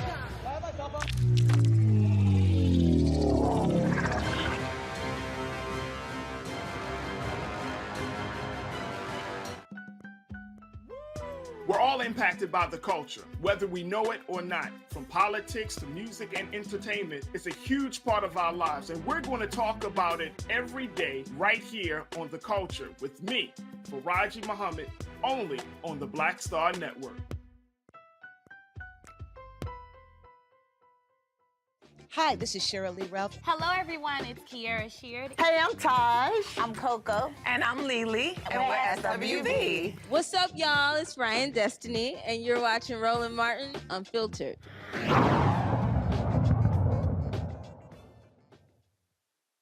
Welcome back to Roland Martin Unfiltered here on the Black Star Network. Remember to support the Black Star Network. Tell your friends, your family, wherever you are in the world watching this over-the-top streaming network. We're going to stay in the South. We're going to bring in Tennessee. We're going to bring in Georgia. We're going to bring in, by proxy, Alabama. And we'll probably even name check South Carolina. Let's do these in rapid robin fashion. And then we'll get Erica and Lauren to comment on any of the stories that resonate with them. First, from Tennessee. From the state of Tennessee, a FAMU graduate who did her undergraduate at FAMU and did her doctorate, her MD in Ohio, is about to become Vanderbilt's first Black woman neurosurgery resident. She's going to be in my hometown. Let's talk about some Black girl and Black boy magic that's happening. This sister will be the first in 148 years to put on the doctor's coat there since the opening of the medical school in 1874. Tamaya Potter matched for a spot in the neurosurgery position at the university's medical center in Nashville, Tennessee on March 17. Better known to medical students as National Match Day. Shout out to Meharry and Howard and the Morehouse School of Medicine and Charles Drew, where they matched as well. Thousands of graduate medical students all over the country learned where they would go there and do their residency training for the next several years. Tamaya didn't believe it, so she had to call and confirm. Vanderbilt trained his first neurosurgery resident in 1932, making Potter the first Black woman to join in 91 years. According to the Association of American Medical Colleges, only about 5.7% of physicians in the United States identify as Black or African American. The association found that there were only 33 Black women in the neurosurgical field as of 2018. Let's go to Georgia, where a Black editor was named to lead the Atlanta Journal-Constitution. The AJC named its first Black editor in its 155-year history. It's a shame we're doing these still breaking barriers at this late date. Leroy Chapman Jr. was announced as the new editor-in-chief after 12 years at the Atlanta Journal-Constitution. He's been serving as its managing editor since 2021. So as Lauren knows, he's been running the paper, so now he gets to be the editor. He will take charge of a new staff operating about over 125,000 print and digital subscribers and about 6 million unique online monthly visitors. Before coming to Atlanta, Chapman worked in South Carolina as a government editor at the state newspaper in Columbia and as a columnist and editorial writer at the Greenville News. The 30-year journalism veteran will succeed Kevin Riley, who plans to retire later this year. Our next story involving Amir Questlove Thompson, who is from Philly, but his people from Mobile, Alabama, as we found out as he helped work on the documentary on the Clotilda there in Mobile. One of the nation's most celebrated artists has found another creative outlet. Grammy Award-winning artist Questlove is launching his own book imprint at MCD Books, which is a subsidiary of Farrar Straus Giroux, FSG. Named in honor of the late artist Prince, Aua Books, as in that bird call that Prince and Morris Day and them used to do, will feature a mix of fiction and nonfiction that ranges from memoirs to books about music, history, and business. The first book to be released will be a memoir of the man, funk music icon Sly Stone. Of course, the title of the book, as we can all imagine, is about to be Thank You for Letting Me Be Myself Again, written with Ben Greedon. Next year, Questlove and Greenman will team up for another book, Hip Hop is History, an examination of hip hop's first 50 years. Questlove has already written several books on his own, including Mo Better Blues, Creative Quest, and Music is History. He also has a children's book on the way. Sisters, we're going to put one more conversation in the rotation, and this is coming from the current coach of the champion South Carolina women's basketball program, Philly's finest, the great Dawn Staley. We probably all saw her walking up and down the sidelines with a Cheney University jersey on last week. South Carolina women's basketball coach Dawn Staley decided to sport that jersey as some history in the Gamecocks' second-round March Madness game against South Florida. Staley wore this white and blue number 44 Cheney University jersey. Of course, not only is Cheney the nation's oldest historically Black college and university, in 1982, its women's basketball team became the first and only HBCU to reach the Final Four of the NC2A tournament ultimately falling to Louisiana Tech in the national championship game. Shout out to, of course, the great all-time coach of that team who went to Iowa and then Rutgers, Vivian Stringer. She was the women's basketball coach, and next door, John Chaney was the men's basketball coach at Chaney at the time. During the post-game interview, Dawn Staley was asked to explain why she wore the jersey. I think we got some sound. I'd rather have her tell the story if y'all don't mind, if y'all got it teed up. Tell us Yes, a little ma'am. bit about your Cheney jersey you're wearing today, just where you got that, and you know why you decided to rep them today. I just got this jersey. Somebody texted me and said they wanted to send. One of my friends texted me and asked me if I wanted a jersey. They didn't really ask me to wear the jersey.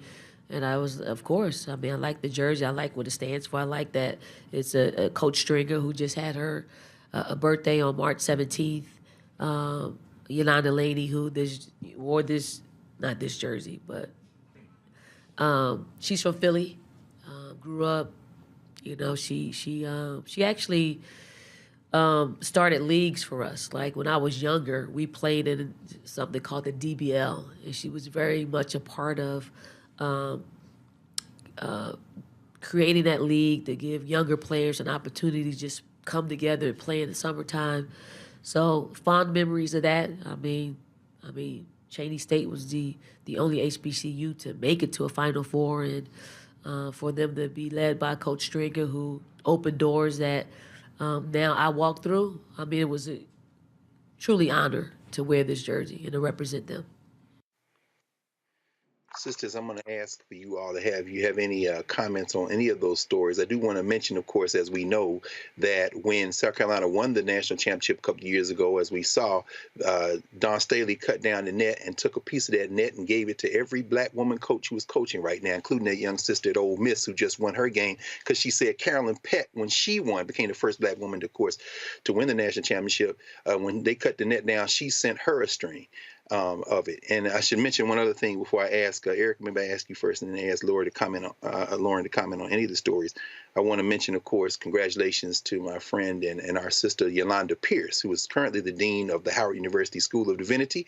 She will be also going to Vanderbilt. It was just announced yesterday. She's about to become dean of the Divinity School at Vanderbilt University. So they're gonna get some good old black theology, my friend Yolanda Pierce. So, any thoughts on any of those stories, Erica?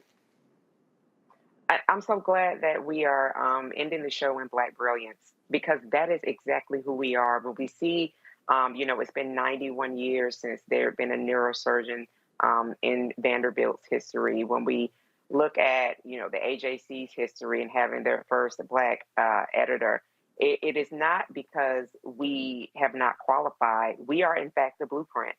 And that this is really more of a mark on the history of this country, and that through every level of oppression, that our seeds still rise.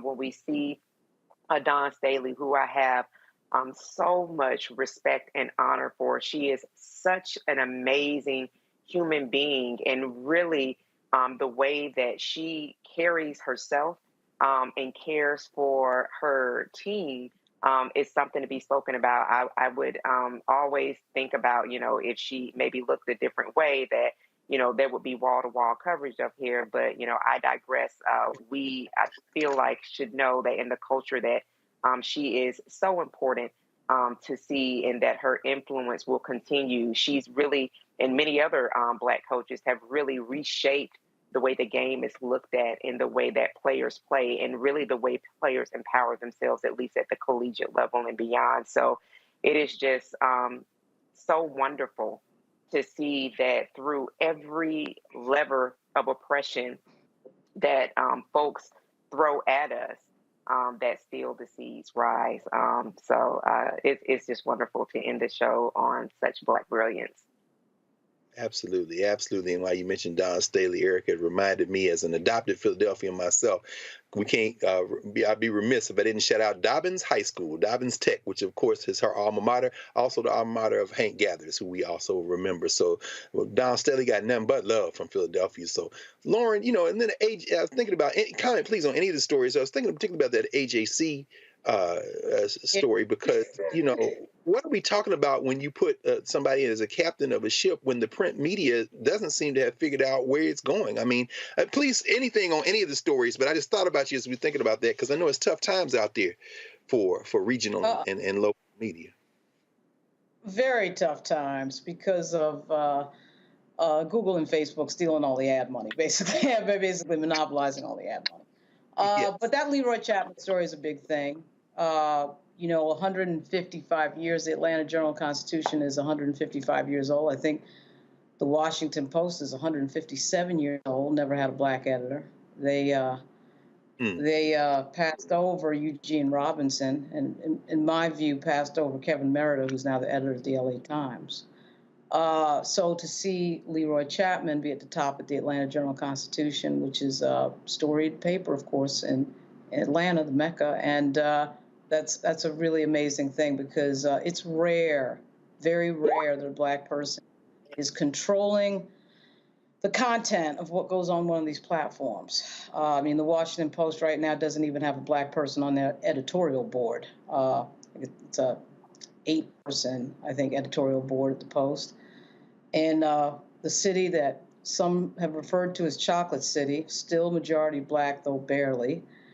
And so for Atlanta to do this is huge. I mean, it is huge. I cannot tell you, as somebody who's been, you know, I worked at USA Today and ABC News, you get in these bigger newsrooms, and the higher you get, the whiter it gets, and usually the maler it gets. There is a woman who is a top editor at the Post and at Associated Press right now.